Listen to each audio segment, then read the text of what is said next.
Well, how you doing? Welcome. It's Mr. DJ back on Countdown. Going to cut a couple of videos tonight. It's running late. I'm in a completely time warp. I'm listening to 60s '06 on XM Sirius and 60s '06, and I'm counting down my fantasy playlist of December 22nd, 1990. I don't know which time phase I'm in right now. I guess I'm somewhere in 2016, as it is the date is February 28th, 2016. Let's go ahead and start on the countdown. I'm at number 31 now. 31 up from 38. A group from England called Sisters of Mercy called More. This is definitely an alternative record, not really commercial B top 40 at all, but I was pretty experimental with these playlists back in the day. Still am to some extent, but got more of a commercial ear now than I did back in the day. Sisters of Mercy, they had that gothic industrial sound that anticipated Nine Inch Nails, that got real popular in the 90s and 2000s, and also Evanescence that got popular in the 2000s. And they sound a little bit like the Eurythmics, maybe the Eurythmics on steroids on this particular record as well. Got that beat, that dance beat, the Eurythmics beat, like Sweet Dreams Are Made of This.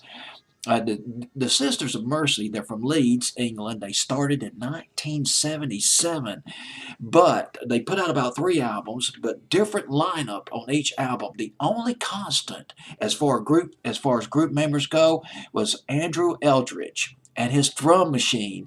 His drum machine he called Dr. Avalanche. Now, this drum machine took on several incarnations back around when in the early 80s, the first drum machine they used was the Boss DR. I believe it's DR. I'm reading my chicken scratch. DR 55.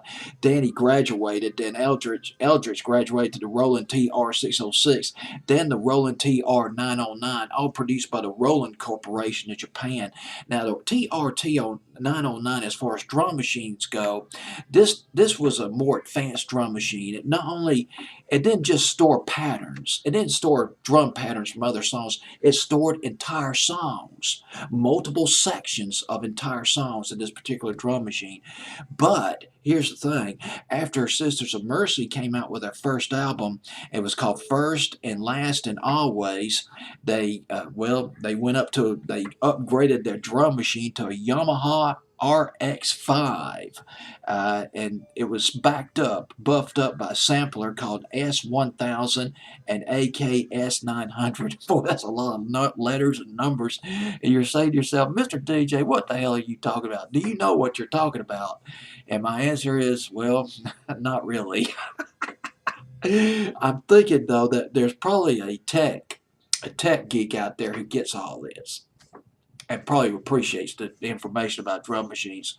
I'm kind of interested in drum machines because drum machines have gotten such a bad rap, particularly in the 80s. But as far as this record is concerned, it's from their third album called Vision Thing, More from Vision Thing. Guess who co-wrote this record? You won't believe who co-wrote this record. Or maybe you would. Jim Steinman.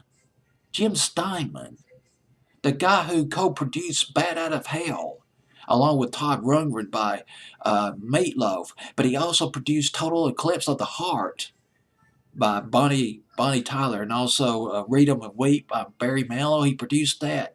He sort of upgraded Phil Spector's Wall of Sound, and he also produced, well, the Air Supply's Making Love Out of Nothing at All, and he produced this record. This guy was very versatile, Jim Steinman.